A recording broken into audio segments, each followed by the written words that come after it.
Il y a une maladie qui ronge les hommes, un poison insidieux qui s'infiltre dans leur âme, les poussant à mendier l'amour, à courber l'échine, à agiter leur langue comme des chiens errants en quête d'une caresse éphémère. Ils troquent leur liberté pour une laisse dorée, leur fierté pour une tape sur la tête, leur dignité pour un sourire fugace. Cette soumission, qu'on ose appeler loyauté, n'est pas une vertu, c'est une malédiction, une chaîne invisible qui étrangle leur essence. C'est la première mort de l'homme, celle qui le transforme en esclave pitoyable, condamné à vivre pour l'approbation d'un maître, à ramper pour un regard bienveillant. Voulez-vous savoir pourquoi les chiens ne règnent jamais? Pourquoi ils aboient dans l'ombre pendant que les loups et les lions dominent? Écoutez bien, car cette vérité pourrait vous libérer ou vous briser à jamais. Dans un monde qui glorifie la soumission sous le masque de la vertu, l'homme moderne s'est métamorphosé en chien. Pas le loup sauvage, dont le hurlement déchire la nuit et fait trembler les proies, mais un animal domestiqué, façonné pour obéir, dressé pour plaire, conditionné pour mendier. On lui a gravé dans l'esprit que la loyauté est un joyau précieux, un éclat de noblesse qui le rend digne d'amour, digne d'exister. Mais cette loyauté n'est qu'une illusion, une chaîne dorée qui le maintient à genoux, les yeux rivés sur la main qui le nourrit, le caresse ou le frappe. Il ne vit plus pour lui-même, mais pour l'approbation d'autrui, pour un hochement de tête, pour une parole flatteuse. Ses instincts, jadis acérés comme des lames, ont été émoussés par des années de conditionnement social, familial, culturel. Ces crocs, autrefois destinés à chasser, à défendre sa liberté, ne servent plus qu'à protéger les intérêts de son maître. Dans cette capitulation silencieuse, il perd ce qui fait de lui un homme, sa souveraineté, sa capacité à se tenir droit, seul, sans trembler face au vide de la désapprobation. L'image du chien, si souvent parée de louanges pour sa fidélité, est en vérité un symbole tragique de servitude. On célèbre son dévouement, on admire sa douceur, on s'attendrit devant son empressement à plaire. Mais on oublie une vérité cruelle. Le chien a été brisé pour en arriver là. Il n'a pas choisi ce chemin, on l'y a forcé. Il ne chasse plus pour apaiser sa faim. Il attend qu'on lui jette un os. Il ne grogne pas pour affirmer sa force. Il aboie par peur d'être abandonné, par crainte de perdre la main qui le guide. Cette dépendance, qu'on travestit en amour, le rend vulnérable, prévisible, exploitable. Dans la sphère personnelle comme dans l'arène politique, l'homme qui adopte ce comportement devient un pion, une marionnette dont les ficelles sont tirées par ceux qui savent manipuler ses désirs. Il remue la queue face aux louanges, baisse les yeux face à la critique, s'agite frénétiquement pour éviter le rejet.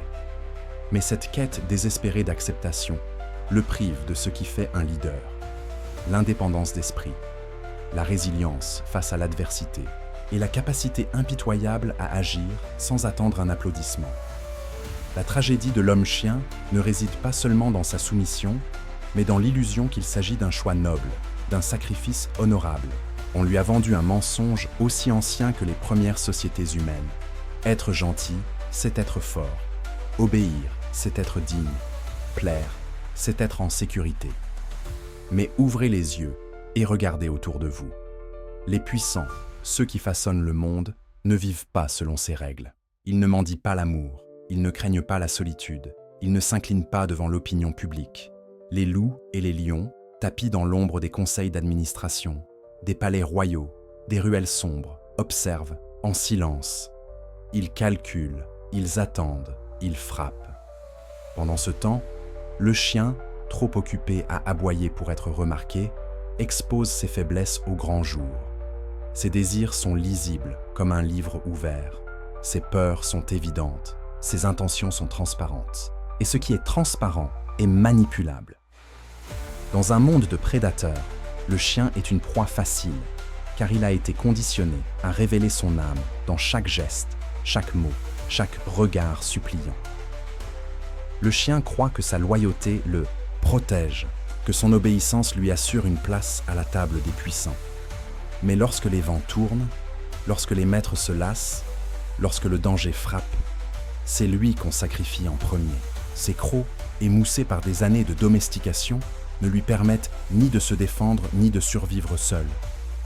Il a oublié comment chasser, comment rugir, comment exister sans la main qui le guide.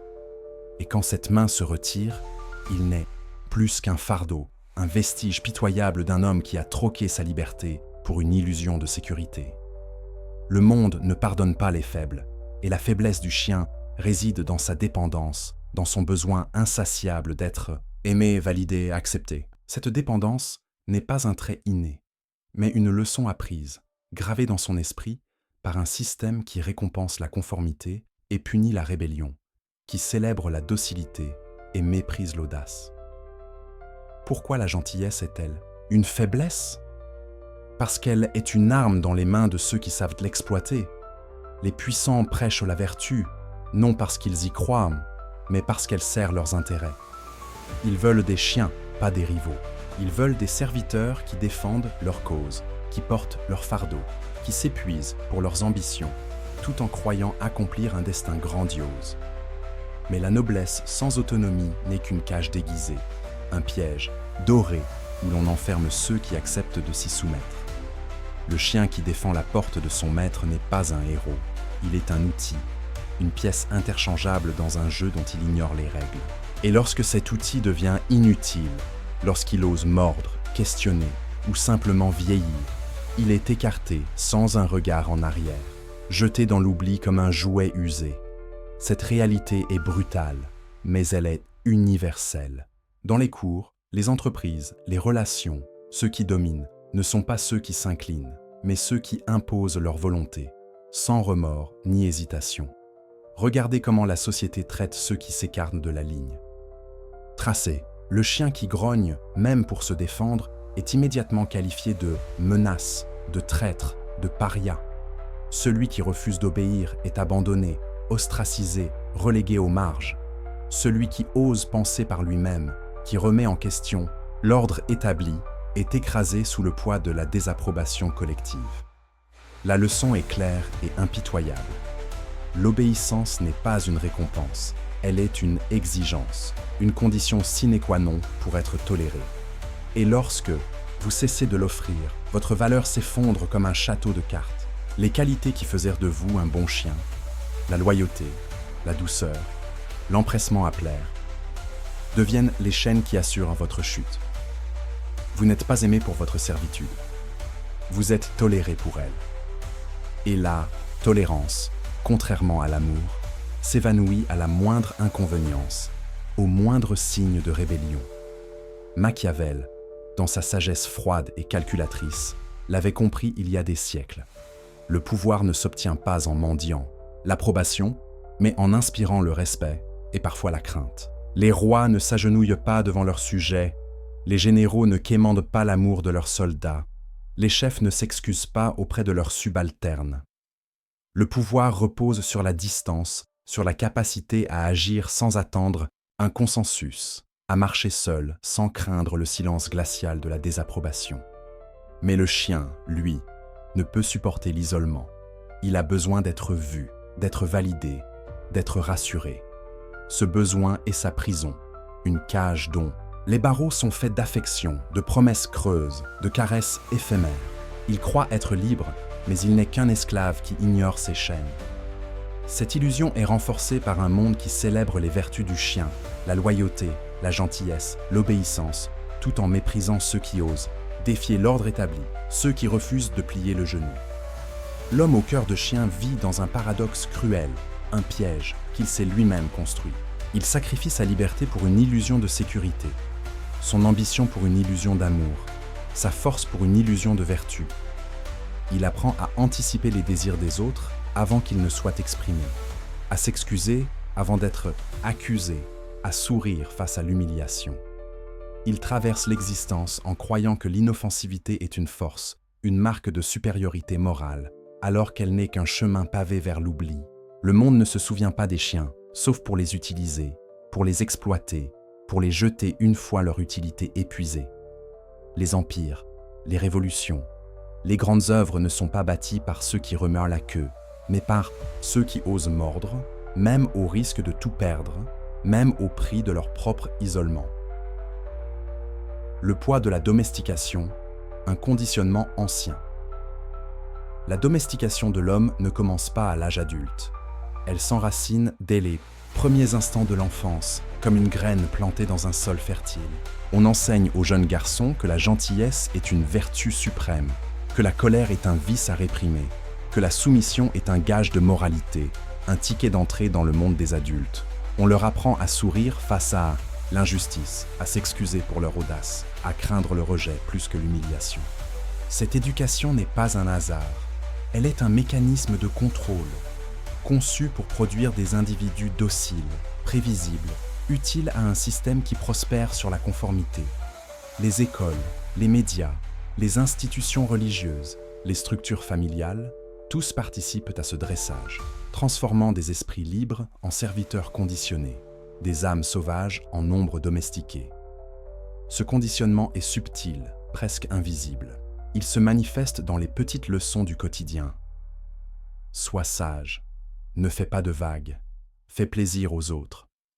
Ces injonctions, répétées à l'infini, s'enracinent dans l'esprit, devenant des réflexes, des vérités, incontestées. L'enfant apprend à mesurer sa valeur à l'aune des sourires qu'il suscite, des approbations qu'il récolte. Il apprend à redouter le froncement de sourcils, le ton sec, le silence lourd de reproches. Avec le temps, ces réflexes deviennent une seconde nature. L'homme adulte, sans même s'en rendre compte, continue à chercher ses sourires, à craindre ses silences. Il devient un chien, non pas par nature, mais par un long processus de domestication qui a éteint l'étincelle de sa rébellion, de son indépendance, de son instinct primal. Cette domestication a un coût, et il est exorbitant. Elle prive l'homme de son essence, de cette force brute qui le pousse à défier, à créer, à conquérir. À force de chercher l'approbation, il oublie comment penser par lui-même, comment écouter la voix intérieure qui lui murmure ses désirs, ses ambitions, ses vérités. À force de craindre la désapprobation, il perd le courage d'agir, de prendre des risques, de tracer son propre chemin. Il devient une créature réactive, incapable de prendre l'initiative, incapable de se lever sans attendre un signal. Ses décisions sont dictées par les attentes des autres. Ses ambitions sont limitées par la peur du jugement. Il vit dans un état constant d'anxiété, toujours à l'affût du moindre signe de désapprobation, toujours prêt à s'adapter, à se plier, à s'effacer. Cette vie n'est pas une vie, c'est une survie, une existence à demi éteinte, marquée par la peur de déplaire. Le chien domestiqué est un paradoxe vivant. Il est à la fois aimé et méprisé, caressé et ignoré. On le récompense pour son obéissance, mais on le méprise pour sa faiblesse. On le félicite pour sa loyauté, mais on le punit pour la moindre déviation. Cette dualité est au cœur de sa tragédie. Il croit que son obéissance lui confère de la valeur, mais en réalité, elle le rend remplaçable, interchangeable, insignifiant. Un chien qui ne sert plus est abandonné. Un homme qui ne sert plus est oublié. Et pourtant, il continue à s'accrocher à l'illusion, à croire que sa soumission lui garantira une place dans le monde. Mais le monde n'a que faire des chiens, sauf lorsqu'ils sont utiles. Et l'utilité, contrairement à l'amour, est éphémère, sujette aux caprices des circonstances, aux humeurs des puissants. La solitude comme chemin de libération pour briser la laisse, pour redevenir un homme. Il faut d'abord comprendre que la solitude n'est pas une punition, mais une force, un refuge, un creuset. Les grands hommes, ceux qui laissent une empreinte indélébile dans l'histoire, ne sont pas ceux qui cherchent l'approbation, mais ceux qui l'ignorent. Ils acceptent d'être incompris, critiqués, voire haïs, car ils savent que le respect ne vient pas de la gentillesse, mais de la capacité à imposer sa volonté, à tracer sa voie, à défier l'ordre établi. La solitude est le lieu où se forge cette volonté. C'est dans l'isolement que l'on apprend à se connaître, à affûter ses instincts, à clarifier ses ambitions. Le chien craint la solitude, car elle lui rappelle sa dépendance. L'homme, libre, l'embrasse, car elle lui rappelle sa souveraineté, sa capacité à exister sans béquille. Rejeter la vie du chien, c'est accepter de devenir un paria temporaire, un étranger dans un monde qui valorise la conformité. C'est accepter que certains vous tourneront le dos, que d'autres vous critiqueront, que le monde ne vous applaudira pas à chaque pas.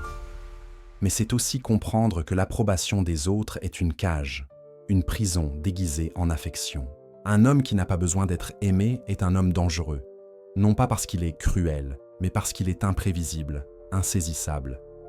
Il ne peut être manipulé par des promesses creuses, ni intimidé par la menace du rejet. Il agit selon sa propre boussole, guidé par sa vision, ses valeurs, sa vérité. Et c'est cette autonomie, cette indépendance farouche, qui lui confère du pouvoir, qui fait de lui un loup parmi les chiens. Le chemin vers la souveraineté, un acte de rébellion, redevenir un homme, un loup, un lion, exige un sacrifice. Et ce sacrifice est douloureux. Il faut tuer le chien en soi, arracher la laisse, brûler les illusions qui vous ont maintenu en servitude. Il faut apprendre à dire non, même lorsque cela dérange, même lorsque cela coûte cher. Il faut apprendre à marcher seul, même lorsque le monde vous traite de fou, de rebelle, de menace. Il faut apprendre à inspirer le respect, même au prix de la crainte, car le respect est la monnaie du pouvoir, tandis que l'amour n'est qu'un piège pour les faibles. Ce chemin est ardu, car il demande de confronter ses peurs les plus profondes, la peur d'être rejeté, d'être incompris, d'être seul. Mais c'est dans cette confrontation que l'homme se redécouvre, qu'il retrouve sa force, sa dignité, son feu intérieur. Le monde est un champ de bataille, peuplé de prédateurs et de proies, de loups et de chiens. Les chiens, avec leur loyauté aveugle et leur besoin d'approbation, sont des proies, des pions dans un jeu qu'ils ne comprennent pas. Les loups, avec leur indépendance, leur audace, leur refus de plier, sont des prédateurs, des architectes de leur propre destin. Le choix est clair, mais il n'est pas facile. Continuer à aboyer pour une caresse, à ramper pour un sourire, ou apprendre à rugir pour la liberté, à mordre pour la grandeur. La première voie mène à l'oubli, à une vie d'insignifiance, à une mort lente dans l'ombre des autres. La seconde voie, celle de la souveraineté, mène à la gloire, à la liberté, à une existence qui résonne à travers le temps. Car le pouvoir, le vrai, ne réside pas dans l'amour qu'on reçoit, mais dans la liberté qu'on revendique, dans la capacité à se tenir debout, seul, et à défier le monde. Cessez d'être un chien, et le monde apprendra à vous craindre, à vous respecter, à vous suivre.